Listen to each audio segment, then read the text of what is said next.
Hey y'all, welcome back to the channel. Today we are going to be ranking and explaining the 8 pillars in Fire Force. Starting weakest to strongest with number 8 being Iris. Iris is a kind-hearted nun from the Holy Soul Temple and a founding member of Company 8.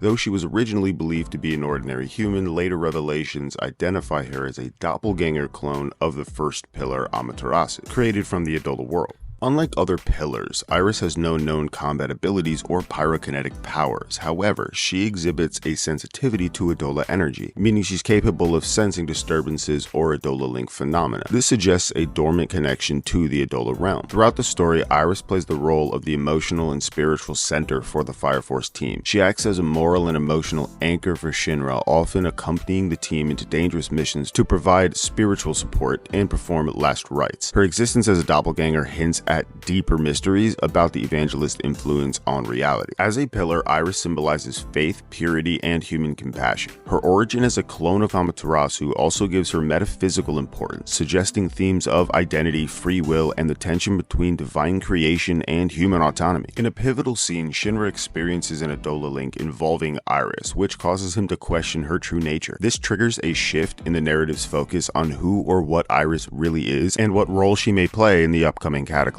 Despite her symbolic and emotional weight, Iris lacks offensive or defensive capabilities, putting her at the bottom in terms of combat and strategic power. However, her mysterious origin could hint at untapped potential coming in the future. Next at number 7 is the unstable pillar Inca. Inca is a chaotic young woman introduced as a former looter during fire-related disasters. She has a fascination with near-death experiences and thrives on danger. Soon after her introduction to the story, she is identified as the 5th pillar. Inca can sense the flow of flames before they ignite. This lets her anticipate and predict explosions, which she can also trigger at will by drawing flame lines with her fingers. Her power is extremely versatile in urban environments and ideal for area destruction, but it lacks discipline or any real focus. After being discovered by Company 8, Inca chooses to join the White Clad rather than be protected. She aligns herself with the Evangelist out of a desire for chaos, believing that fear and instability are the truest forms of living. Her decision marks a key turning point in the pillar storyline, reinforcing the Evangelist's growing strength. As a pillar, Inca embodies instability, freedom, and the allure of destruction. Her choices underscore themes of moral ambiguity and humanity's thirst for danger. She represents people who rebel against order for the sake of personal thrill. Everything Inca does is for the sake of creating more chaos to create more chaos. There's no ulterior motives behind it. In one instance, Inca murders her own friend, who begs her to stop using her powers, showing the depth of her descent into chaos. Her defection to the White Clad is a major blow to the Fire Force and emphasizes how power can corrupt and isolate. While Inca is no doubt dangerous and unpredictable, she's still pretty low on this list due to the fact that she lacks any refined control, tactical awareness, or raw destructive output compared to the much higher ranked pillars. And her own teammates struggle to trust her or have any control over her, making her an incredibly volatile asset. Coming in at number 6, we have the overwhelmed pillar Nataku. A young boy subjected to experimentation by Hajime Industries, Nataku becomes the 6th pillar after an intense traumatic event awakens his Adola burst. He suffers from deep psychological stress, fearing punishment and failure, especially from his adult authority figures. Nataku's power is incredibly dangerous. He can emit radioactive heat and energy, effectively launching nuclear-like explosions. The intensity of his output increases with his anxiety, making him a walking weapon of mass destruction, especially when he's panicked. Nataku's story sheds light on the inhumanity of scientific exploitation, especially how Hajime treats gifted children as test subjects. His awakening triggers a fierce battle between Company 8 and other forces trying to claim control over him, making him the focal point of the Hajime arc. As a pillar, Nataku represents pressure, fear, and the burden of expectation on youth. His powers are directly tied to his mental state, symbolizing how unchecked trauma can spiral into an uncontrollable catastrophe. During the fight in Hajime's research facility, Nataku's fear caused him to unleash a devastating blast, nearly vaporizing everything in the vicinity. It takes a coordinated effort and intervention from several pyrokinetics to calm him down. Despite undoubtedly having some of the highest raw power of people on this list, he is crippled by his mental instability and fear. Without guidance or self-control, he is much more of a hazard and liability than he is a strategist or a fighter. Next at number Number 5, the Angel's manipulator, Sumire. Sumire is a centuries-old being who takes the form of a young girl. Sumire is a core figure in the White Clad and a key servant of the Evangelist. She has appeared in various forms across human history, always tied to disaster and manipulation. Sumire has an unmatched knowledge of Adola, doppelgangers, and human evolution. She is shown to engineer pillars, create doppelgangers, and influence humanity through long-term schemes. Her true form and full powers remain mostly mysterious. Sumire acts as a puppet master from behind the scenes. She orchestrates events to ensure that the Evangelist's goals progress, including the Great Cataclysm and the awakening of the Pillars. She also creates confusion by infiltrating society, including posing as school personnel. As a pillar, Sumire is the embodiment of deceit, manipulation, and a timeless evil. She serves as the story's link between ancient and current events, showing how deeply Adola has infected human history. In a chilling reveal, Sumire discloses her role in guiding the fate of humanity. Having appeared in multiple eras under different names, she demonstrates how she's quietly manipulated events over hundreds of years. All this being said, why rank 5?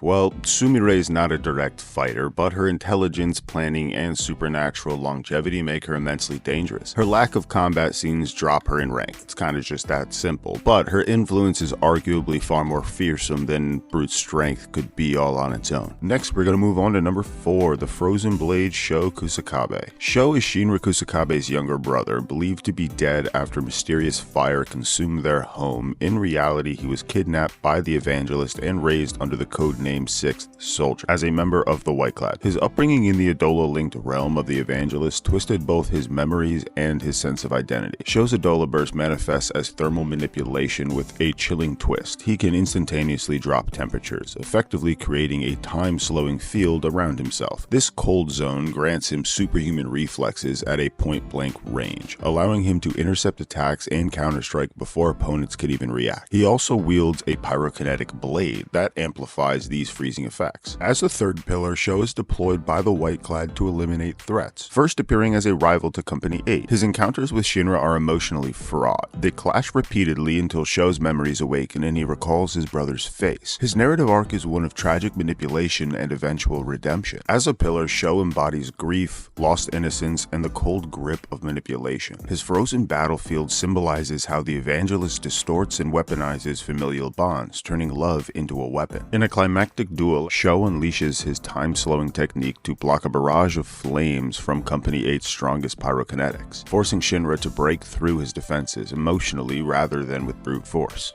Despite the fact that Sho's abilities are undeniably lethal and his mastery over time manipulation makes him a formidable foe, his range is limited to close quarters and his ultimate power fluctuates with his mental state. He ranks below the top 3 simply because he lacks the raw, unrestricted output or influence of pillars 1 through 3 on this list. Moving into the top 3 on this list, we are going with the Mind Prisoner Haomea in the 3rd spot. Haomea is 4th generation pyrokinetic with roots in South America. Recruited into the White Clad for her unique talents, she serves directly under the Evangelist and frequently interacts with Sumire and other higher-ups. Haomea masters psychic pyrokinetics. She can enter and manipulate minds by linking to her target's flame.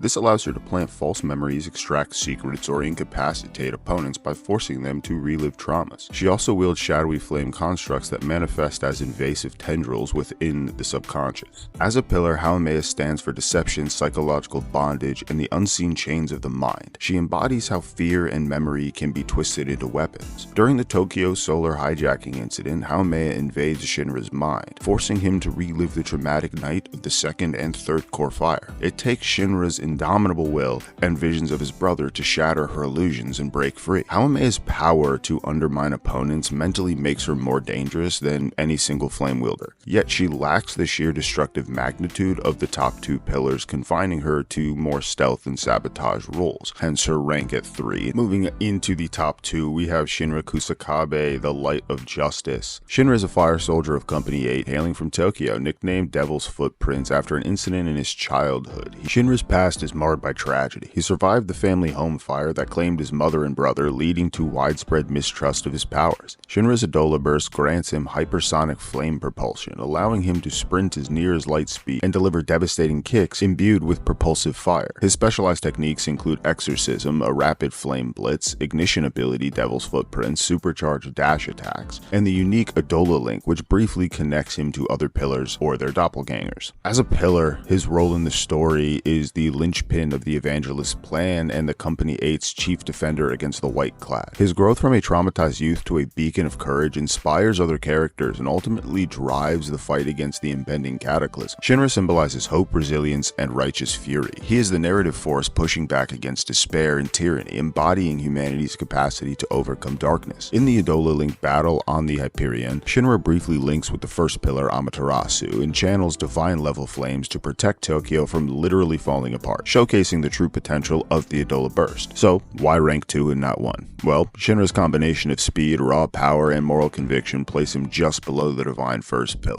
His influence in uniting allies and confronting the Evangelist cements his near top position. And then last, but certainly not least, we have number 1, the Divine Flame Amaterasu. The first pillar Amaterasu is the living embodiment of the Adola Burst and the core of the Evangelist vision. She exists partially in the human world and partially in the Adola realm, making her both goddess and flame. Amaterasu wields unlimited Adola energy, manifesting as omnidirectional white-hot flames that can incinerate landscapes, rewind phenomena, or reshape reality according to her will. She can create doppelgangers at will, traverse dimensions effortlessly, and trigger catastrophic Adola links. As a pillar, her role in the story is the ultimate focus of the Evangelist's plan. Amaterasu is the source of all pillar power. The Evangelist seeks to awaken or merge with her fully to ignite the second great cataclysm. She is simultaneously the greatest prize and the deadliest threat to humanity. Amaterasu stands for creation, destruction, and divinity. She embodies the paradox of fire as both life-giving warmth and apocalyptic force, transcending human understanding. In the series, Amaterasu's awakening rips open the boundary between the Adola and human worlds, unleashing a colossal flame storm that only the combined strength of all pillars and Shinra's defiance can hope to quell. And as far as why Amaterasu is rank 1, Amaterasu's near omnipotent mastery over Adola fire and her fundamental tie to the Evangelist's cosmic design make her the undisputed strongest pillar. No other entity in the series matches her sheer divine power or narrative significance. That will bring us to the end of this video. I hope you enjoyed, and I hope you are enjoying Season 3. Comment below if you agree or disagree with any of these list placements and why. Do not forget to like and subscribe, and with that, I will see you next time.